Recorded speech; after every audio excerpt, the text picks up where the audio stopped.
So guys, let's talk about workflow scheduling. And your internet will manage dropping in and out. So I think your connection's pretty good at the moment, but we will manage. Sorry about that. No, you're right.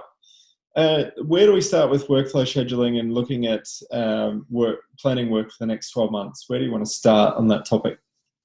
Okay, I can probably attack it from a big picture point of view, and then Jamie can come in with the detail. Please.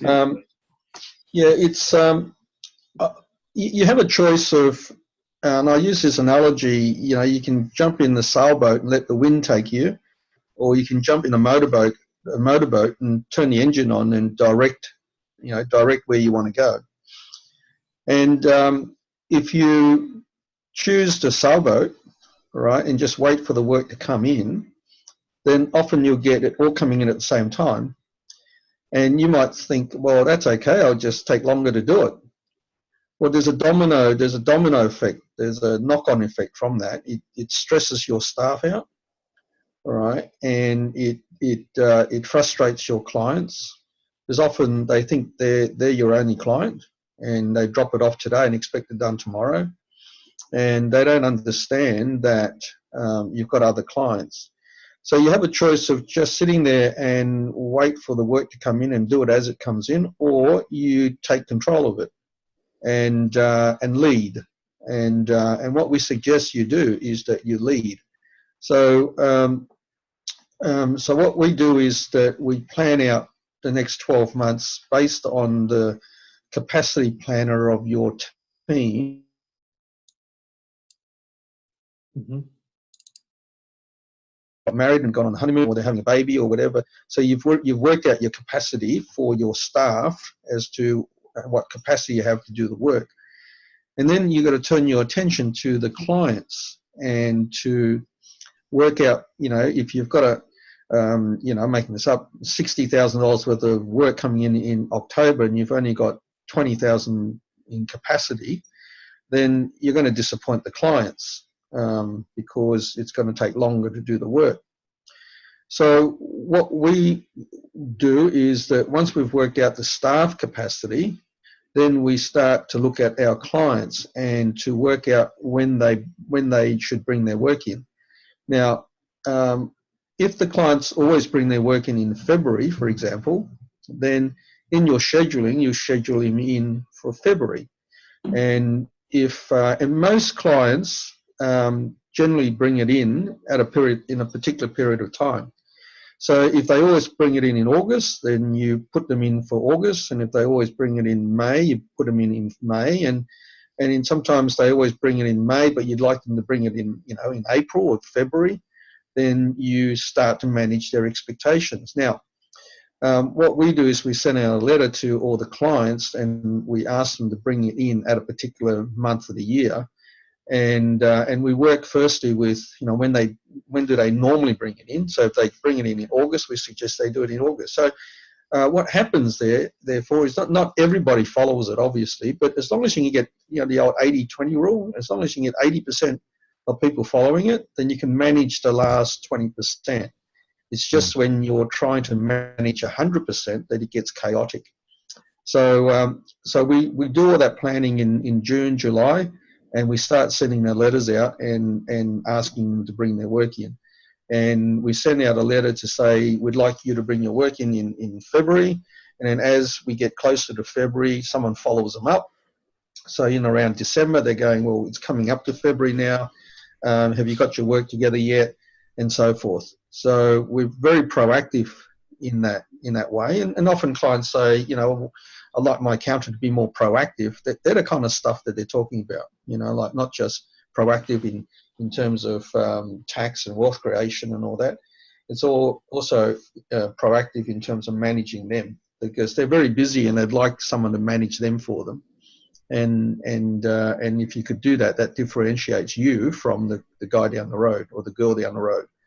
So it's not that hard to do. but it does start with your staff reviews to look at, when they're away on holidays, and then from there extrapolates out. And so we get each team to do it, each of the client managers to do it, and they schedule out their whole year, and the partner works with them to help them, but they work as a team to schedule the work out. And then, by May of the following year, you should be right on top of your lodgements, and you should be doing tax planning. You should have time there to do the tax planning, the AGMs, all that kind of stuff. If you turn the engine on and don't let the wind blow the sails, so to speak.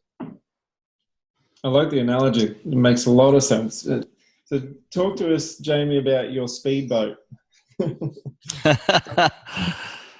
Yeah, well, look, basically, when we started doing this, we took it to a whole nother level with the guys, the senior client managers, and we've put in the Wize Vault like a template to fill out, because ultimately you've only got so much time. Each team has only got so much time and capacity in a year, and then we just, using the template, we can break that down, Brenton, into per month.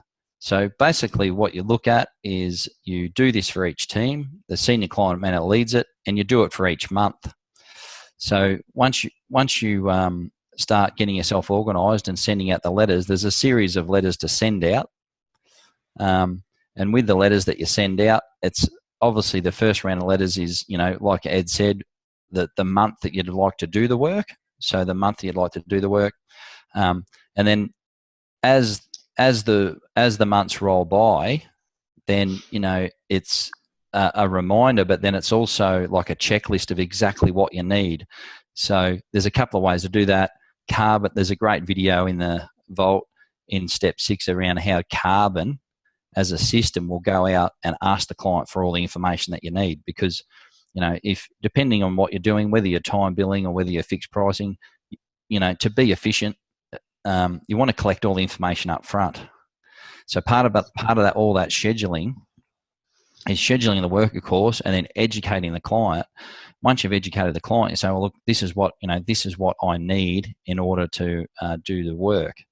So certainly that spreadsheet that we've got in the Vault, and I know some of the members have started filling it out.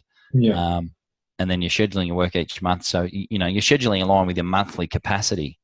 And so at the end of the day, it's sort of quad 2 work. It's not urgent, but it's important. But by geez, if you do it, your practice will run very smooth. And as Ed said, you always get the 20% of people who want to reschedule it. So our guys here recently did it, and I just overheard, Jess, the practice manager, saying that, there's quite a few clients who want their work done early this year. So then, so straight away that opens up communication lines around, can we fit it into July and August? Traditionally they might have wanted it in November. And then other clients, Brenton, can we push it back a couple of months to fit them in? So it's very proactive step and an efficiency step, because if you follow the process, and just to stress to everyone, it will take time the first year. I was talking to some members the other day, and it does take time the first year to, get the letters organised, get all the templates done. But you'll find the second year that you go to do it, it'll just be like follow the process again. Because when you collect the information up front, the senior client manager or the assistant client manager's got to put the letter together to know exactly what they need. But once you've done it and invested in the first year in that quad 2 activity, you won't have to do it the next year. It'll take you, 90% less of the time doing it the second year, and then you just get into a routine to do it. But your whole business will run so much better because the clients will just systematically drop their work in and you'll get it done, and the turnaround time will be good. So the whole system, and it comes back to what we said earlier, the whole system manages clients' expectations. And I've even seen clients now where they don't get their scheduling letter, they missed it for whatever. They ring up and say, "Oh, you haven't told me when, you haven't told me when you want me to do your work." So they love, but yeah, they love us to